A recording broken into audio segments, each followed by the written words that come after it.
Hey everyone, I had a real thought-provoking experience this past weekend, and it made me think that I know in the past when people would comment about me possibly being on the spectrum, and it would appear like I was kind of taking offense to that. Well, more and more each and every day, I come to realize that I am accepting the possibility, if not a strong possibility, that I am on the spectrum. And there's this Netflix series called Love on the Spectrum, and I'm watching a US series, and it was quite fascinating, and how these people on the spectrum go about trying to find their special someone. And I've watched 4 episodes, and I stopped at the episode where there was this one guy who's 62 years of age, never been in a relationship. And so I am for sure going to be watching the rest of this series. And it's interesting that there does seem to be some eccentricity with these individuals, like myself. I know I've got some eccentric traits, and like the spectrum, being on the spectrum, you can have those. They're like really disabled, they can't really care for themselves, and then you have those who are super high functioning. So I would consider like those people like on the green part of the spectrum. They're high functioning, they're doing well, some of them even have their own families or in relationships. It's like they're completely living life normally, and you would never suspect that they're on the spectrum. And then of course in the red zone are those who cannot really care for themselves. They need continuous support. And in all honesty, I feel like I'm probably in the yellow range, maybe a tad of orange, but I would say I'm definitely in the yellow range as far as being on the spectrum. And why I'm accepting this more and more is, of course, I'm a really analytical person. I analyze things. Some people say I overanalyze things too much. Well, let's just kind of take a little look at some of the things that really stand out as to why I could be on the spectrum. Okay, well, the first one, and I'm going to get this out of the way, is, of course, my actions when I made this viral video about 12 years ago now. And it was kind of what I was doing, but also what I said, given the context of the environment. And it's one of those things where a normal person would have been like, hey, wait a sec, I probably shouldn't say something like that, in this environment.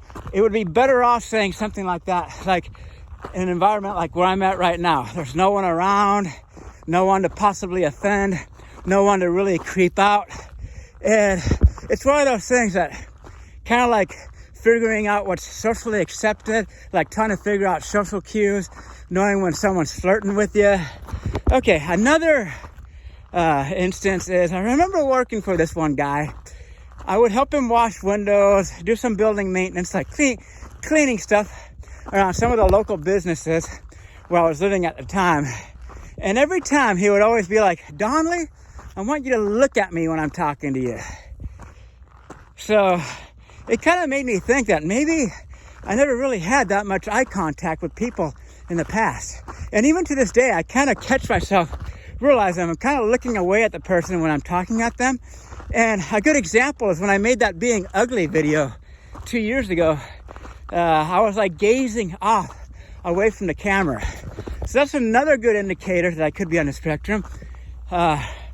Number 3 is, as a child, I remember putting things like in order. Like I remember I would put boxes of pudding, depending on the size, in like an order. So like the bigger the box, it would be towards the center. Almost like creating like a bell-shaped curve. So bigger boxes towards the middle, smaller ones towards the side.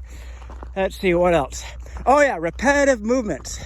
I used to have this habit, and even to this day, I sometimes catch myself doing it. If I'm watching sometimes if I'm watching a particular type of action, I'll clap my hands. I'll start clapping my hands. And another habit that I had during my grade school years was licking the pages of a book, like the corner pages of the book. And I used to actually get teased at for that.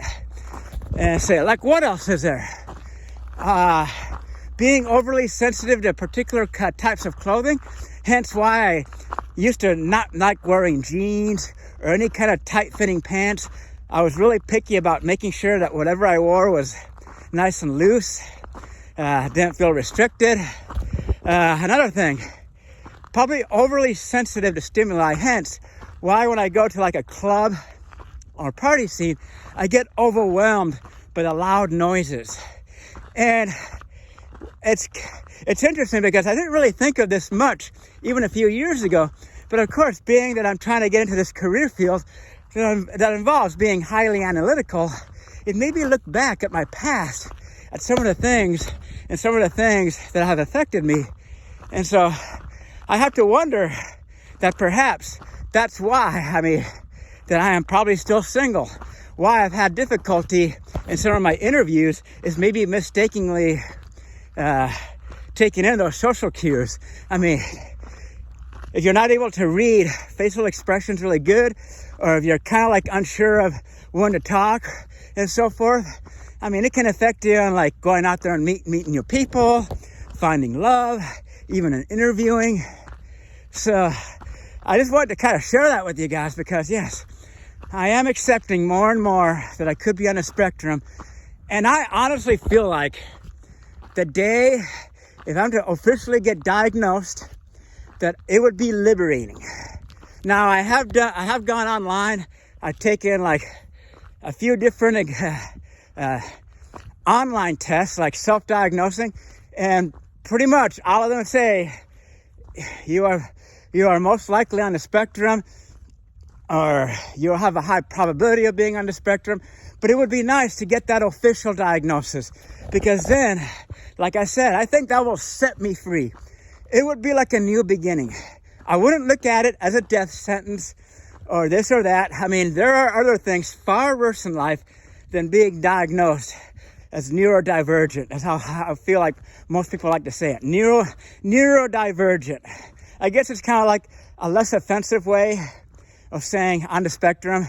So, I don't really care how people call it, but regardless, it would put closure as to my difficulties with finding intimacy, going out there and meeting people, some of my eccentricities, kind of like my somewhat odd behavior, coping mechanisms, and of course, this is kind of a dead giveaway.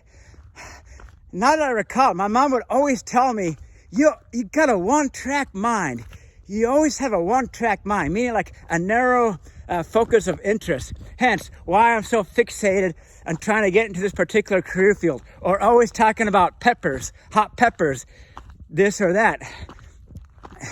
And I don't really have many people I hang out with, so they can't really point those things out. This is all me doing my own research on the topic, looking up online some of the different diagnostic criteria that would potentially diagnose someone as being on the spectrum.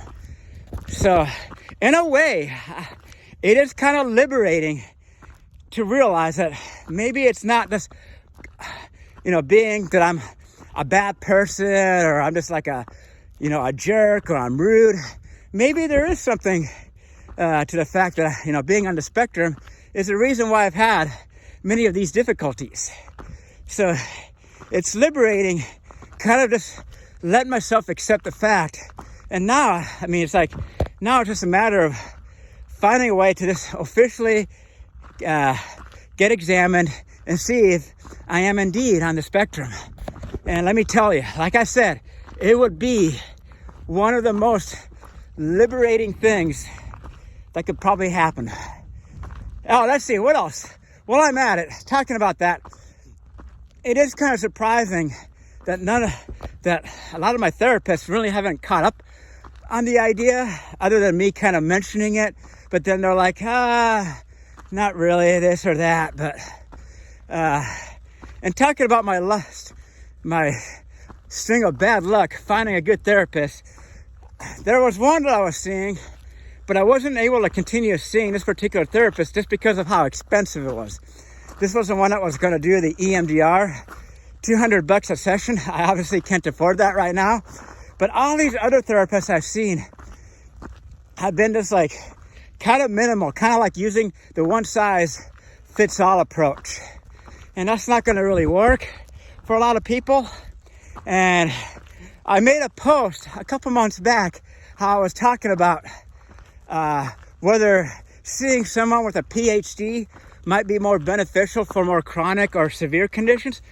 Well, it's interesting that actually, out of all the therapists I've seen, the worst ones, in my experience, are the ones who actually had PhDs. And one of them, I'm not going to say names, I'm not going to say where I was seeing them at, but this one particular therapist, I think was probably like, as my stepdad would say, the biggest dunce of them all. Oh, it's just like, I got nothing out of seeing this one particular therapist. Yeah, I'd be like, and when I think back on my sessions with this particular therapist, I'm just like, yep, that didn't really do me much good. Oh, my stepdad would always come up with these interesting sayings, but when someone was just like, kind of like lousy or didn't know what they were doing or just like a complete dummy, he would just refer to that person as a dunce. And that's how I like to refer to this one particular therapist, was a complete dunce. And it's frustrating. It's super frustrating that our mental health care system makes it super challenging to have access to specialized mental health care. And so that's the other thing too, is I think if I am to be diagnosed on the spectrum, it would allow me to probably make it easier to find people who specialize and say working through the issues that I'm dealing with right now, like, of course, social interaction. Now, a lot of people will be just like, just go out there, Donnie, and just strike up a conversation. Just do this or do that. But I was interesting watching this Love on the Spectrum show. There's this one, I don't know if she's a psychologist, but she's on the spectrum herself. And there was this one scene where they did like a role-playing situation, like when someone's like out to eat for dinner, and I'm just like, oh my gosh. And she actually did a couple of role-playing sessions. And I mean, these two role-playing sessions were like 10 times better than anything I ever received during any of my therapy sessions. Oh yeah, so there is hope, guys. Being on the spectrum would not be a death sentence to my love life. Or it would not be a death sentence to my hopes in finding intimacy. There we go. And I know I keep bringing that up in a lot of my videos, and I'm not trying to, put people on a pedestal, but sometimes I honestly feel like a lot of people are in denial. They don't want to admit that they are lonely. They'd be like, oh, I'm happy. I don't need anyone in my life. I'm completely good. I do the outdoors, but this and that. But I personally feel there are some of those out there who are in denial. And deep down inside, they want to be able to find that special someone that they can be like, hey, how was your day? You do anything exciting? What do we want to cook for dinner? Where do we want to go? Celebrating life's achievements, the holidays, trying new things, so many different things. And that's what this one show, it was, and that's another reason why the show is really thought-provoking, was these people wanted to have someone to share their life with. It was like a commonality between all these people. So, yep. So this is me coming at you, finally accepting the fact that I could very well be on the spectrum. And I look for that day when I can finally be liberated and be like, okay, now I've got closure. Now I can look ahead and be like, okay, now I got to work on those skills, on those interviewing skills, on those skills that's going to put me out there. And let's kind of be able to go out there and really be able to enjoy the fruition of life. And with that being said, guys, I hope you guys enjoyed this video. But, oh, yeah, it's been a long journey. And I felt this video was kind of long overdue. But I'm going to be kind of bringing up the subject more and more. And just kind of, I'm kind of in a position now where I'm kind of like wanting to redeem myself from that fiasco that happened 12 years ago, kind of redeeming myself and just kind of demonstrating that, hey, I'm already, I don't like to say, I keep I keep saying, I'm a good person. I'm not a bad person. I'm not a creep. And it's kind of like show my adventurous self out there, continue to raise awareness on mental health, demonstrate that hopefully people didn't form any false pretenses about the kind of person I am based on that fiasco that happened 12 years ago. So I've got a couple people coming up, but once again, much love to all of you out there, and thank you all for watching. Peace out.